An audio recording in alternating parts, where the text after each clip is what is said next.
Friends, welcome back to my channel. আমি মুখ তোমাদের সামনে আবারও চলে এসেছি একটা নতুন রেসিপি নিয়ে। আজকে আমি বানাবো আমের চাটনি। তো চলো পুরো ভিডিওটা স্কিপ না করে দেখতে থাকো। তো দেখো, এখানটায় আমি দুটো কাঁচা আম নিয়েছি। তো আম দুটো আমি লম্বা লম্বা করে কেটে নেব।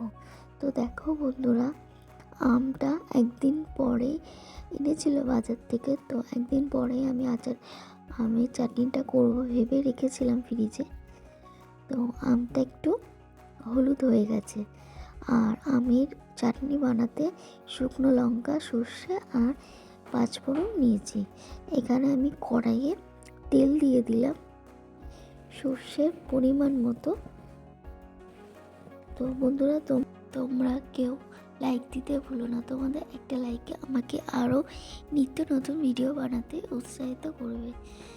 আর বন্ধুরা দেখো, আমি ফোড়নের জন্য যে মশলাটা রেখেছিলাম সেটা দিয়ে দিলাম, শুকনো লঙ্কা, সর্ষে আর পাঁচফোড়ন। তো এবার আমি দিয়ে দেব কেটে রাখা আমগুলো। তো দেখো বন্ধুরা, আমটা দেওয়ার পর আমি নেড়ে দেব।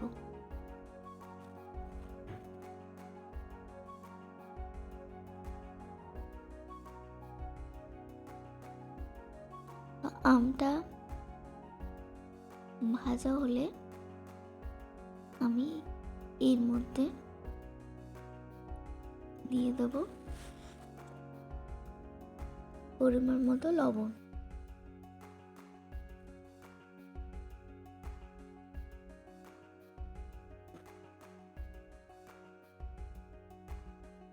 লবণটা দেওয়ার পর আমি আবারও ভালো করে নেড়ে দেব।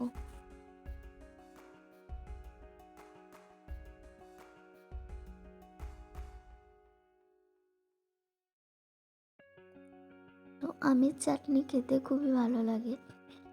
তো ভাতের সঙ্গে খাওয়া যায়। আর এই আমের চাটনি দুদিন পরেও রেখে খাওয়া যায়, খুবই ভালো লাগে। আর এই সময় চাটনিটা খেতে ভালো লাগে সবারই। এই সময় চাটনি মানে একটু টকটক হলে ভালোই লাগে খেতে ভাতের সঙ্গে।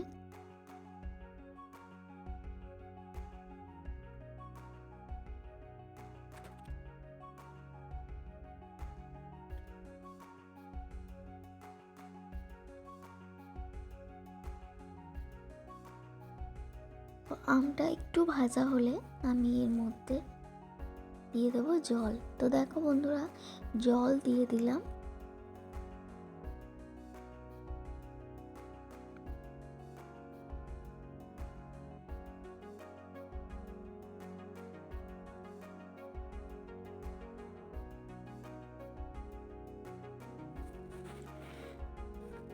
তো ফুটে উঠেছে।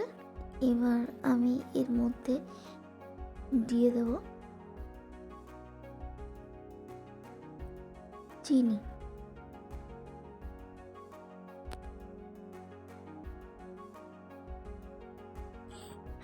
তো আমটা একটু সেদ্ধ হয়ে গেলে আমি এর মধ্যে চিনি অ্যাড করব।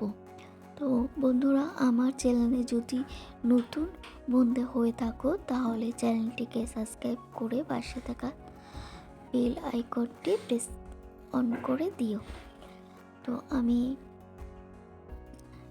তো দেখো, আমগুলো সেদ্ধ হয়ে গেছে। আমি একটু খুন্তির সাহায্যে দেখলাম আমগুলো সেদ্ধ হয়ে গেছে। তো এবার আমি দিয়ে দিলাম চিনি। তো মিষ্টিটা পরিমাণ মতো আমি দিয়েছি। তো তোমরা বেশি মিষ্টি কম মিষ্টি সেরকমভাবে দিও বন্ধুরা। যদি কেউ বেশি মিষ্টি খাও তাহলে বেশি মিষ্টি দিও, আর কেউ কম মিষ্টি খেলে কম মিষ্টি দিয়ে দেবে। সেটা তোমাদের স্বাদ অনুযায়ী তোমরা দিও। তো আমি পরিমাণ মতো মিষ্টিটা রেখেছি, মানে খুব টক না আবার খুব যে মিষ্টি তাও না। আর এই চাটনি গুড় দিয়েও অনেকে করে। আমি চিনি দিয়ে করলাম, তোমরা চাইলে গুড় দিয়েও করতে পারো।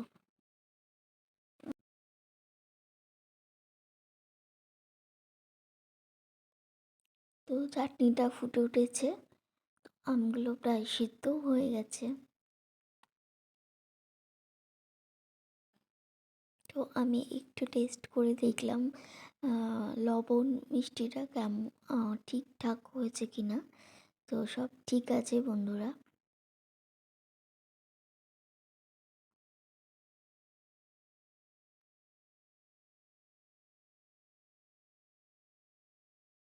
তো হয়ে গেছে।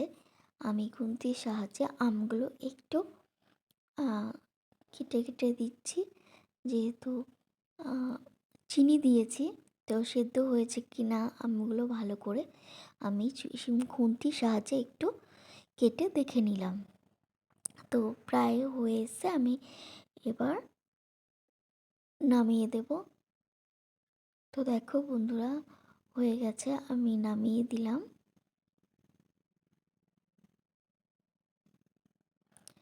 তো এইভাবে একবার বাড়িতে আমি চাটনি বাড়িতে ট্রাই করে দেখো, আশা করি তোমাদেরও ভালো লাগবে। আর আজকের এই আমের চাটনি রেসিপিটা তোমাদের কেমন লাগলো আমাকে কমেন্ট বক্সে কমেন্ট করে জানিও, আর একটা লাইক করে দিও। আমি আবারও চলে আসবো কোনো একটা নতুন রেসিপি নিয়ে। ততক্ষণ সবাই ভালো থাকবে, সুস্থ থেকো আর সাবধানে থেকো। আজকের মতো